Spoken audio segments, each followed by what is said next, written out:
The Indiana Pacers just went all in. Boom! These dudes are trying to go out and win an NBA championship, and they're not playing around about it. They just go out, they get Pascal Siakam in exchange essentially for Bruce Brown and some picks.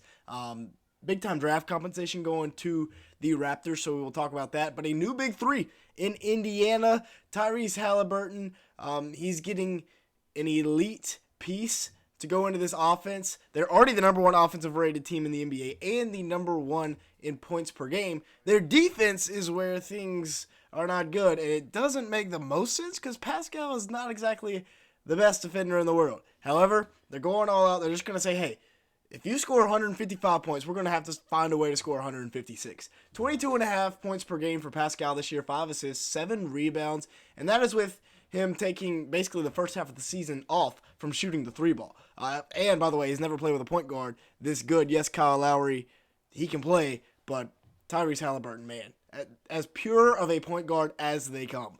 53% from the field, only 32% from three, like I said earlier, but 50% from three during his last 18 games for the 29-year-old. And, he can sign another extension in Indiana, and he will be there for a while. He's also not the worst. He's about 6th on the Raptors in terms of defensive rating per 100 possessions at 119. So he comes in about 2 points better than Bruce Brown this year, which is interesting because Bruce Brown was such, obviously an elite defender for the Nuggets last year. However, Pascal will provide more length than Bruce, and it's also good that the Pacers are going to go out and get a little bit more help for Tyrese instead of using those picks on it, because as you can see here, not the greatest drafting team in the world. Now, a big problem that comes with Siakam is that he is on an expiring contract. And earlier today, he said that he wasn't going to re-sign with anybody, not the Raptors. Well, he changed his mind, and it's looking like around a 4-year, $184 million extension is going to be on the table, somewhere in that range. Now, luckily for the Pacers, they have the most cap space in the league, so they should be able to give Pascal what he wants, but they might want to front load this contract like we've seen the Rockets do with Van Vliet or Dylan Brooks,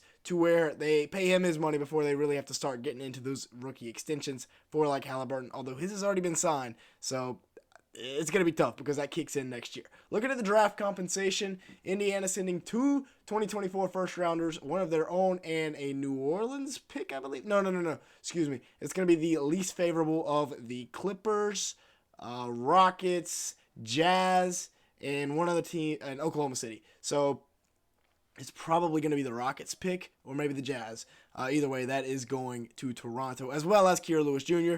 Now, there was a problem on the Pacers. They had too many guards. As you can see here, all of these dudes, obviously two of your best players, and Ben Mathurin and Tyrese Haliburton were both guards. Buddy Hield's a guard, Aaron Nesmith, Bruce Brown, and then you had other guys like Ben Shepherd, who they just drafted, who I thought could make an instant impact. Andrew Nembhard, a great backup point guard that I really, really like coming out of the draft, and he's proving to be a solid piece for this Pacers team. So Bruce Brown leaving wasn't exactly the worst thing in the world. Now they get, more guys, more consistent minutes. Brown was averaging about 12.1 points per game, 3 assists, 4.7 rebounds in about 27 minutes.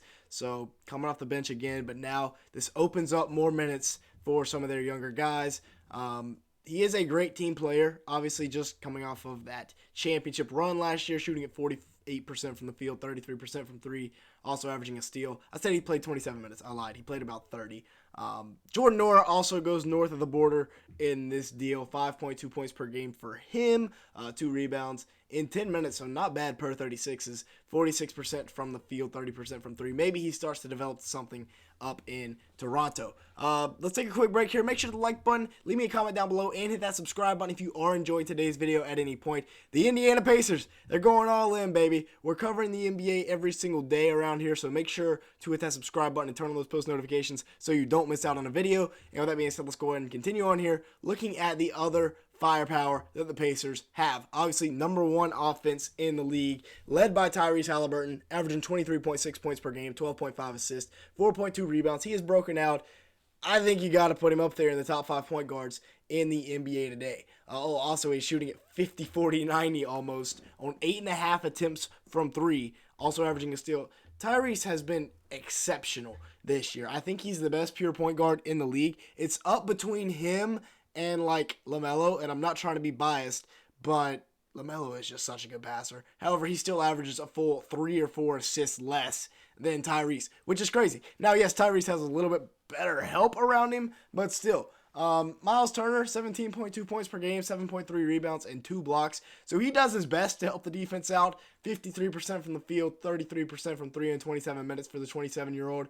But now a front court of Myles Turner and Spicy P is looking really good. He's a cornerstone piece, and instead of like Obi Toppin, maybe Jarace Walker playing alongside of him, now you get Spicy P, and you get to develop Jarace Walker off the bench to play defense because he's going to be one of the better defenders on this team eventually. Also, you get bigger roles for guys like Buddy Hield and Ben Mathurin. Buddy Hield averaging 13 points per game, 3.2 rebounds, and 2.4 assists per game this year, as well as being one of the best three-point shooters in the NBA year in and year out. 38% from 3 on 7 attempts, not bad. 44% from the field.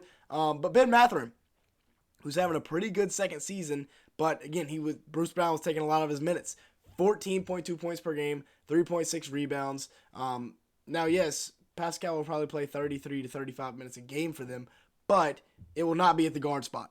So both Buddy Hield and Ben Mathurin will probably be playing 30 minutes a game, and you take away some of Obi Toppin or Jalen Smith's minutes. Also, this could open up some spot minutes for Ben Shepherd, who I really like coming out of the draft. Now, looking at the Raptors' point of view, you get to rock and roll with your big three of the future of Scotty Barnes, RJ Barrett, and Emmanuel Quickley. A big three which I think could become really, really good one day. Scotty Barnes, without a doubt, is the franchise guy. He's like 21 years old, and he's quietly having one of the best seasons in the NBA. Look, he's stuffing the stat sheet. 20.2 points per game, 8.6 rebounds, 5.6 assists, 1.4 steals, 1.4 blocks. Oh, and he's shooting at 38% from 3 on 5 attempts. That's crazy for Scotty Barnes, a guy whose big weakness was he can't shoot the 3 ball. Now what can he not do? Is there anything? RJ Barrett is also taking the leap. Since he's been north of the border, he's averaging 20 points, 7 rebounds, 3.5 assists, 56% from the field, 44% from 3. That was the biggest weakness in his game in New York. And now he is efficient. They also have other young guys like Emmanuel Quickley, who is going to be a star for the Raptors, and then Grady Dick, who they can try and develop, and Jalen McDaniels, who has proven he can be a solid 3-and-D wing off the bench. Now, I imagine Bruce Brown will be flipped sooner rather than later. He's 27 years old, so while he's not on the wrong side of 30, he's still a little bit up there when you look at the age of the Raptors' new big three. They're all 23 or younger, and he has that championship DNA. Raptors aren't really competing right now as they are about 10 games under 500, so I wouldn't be shocked if he is traded to add on to this haul of draft picks that the Raptors have picked up at the deadline because they've gotten younger, they've arguably gotten better, and they've gotten 3 more first-rounders and a second-rounder out of this. So, with that being said, that's going to be it for today's video. Make sure to let me know your thoughts down in the comment section below. But make sure to like button and hit that subscribe button if you did enjoy at any point. And with all that being said, thanks so much for watching today's video.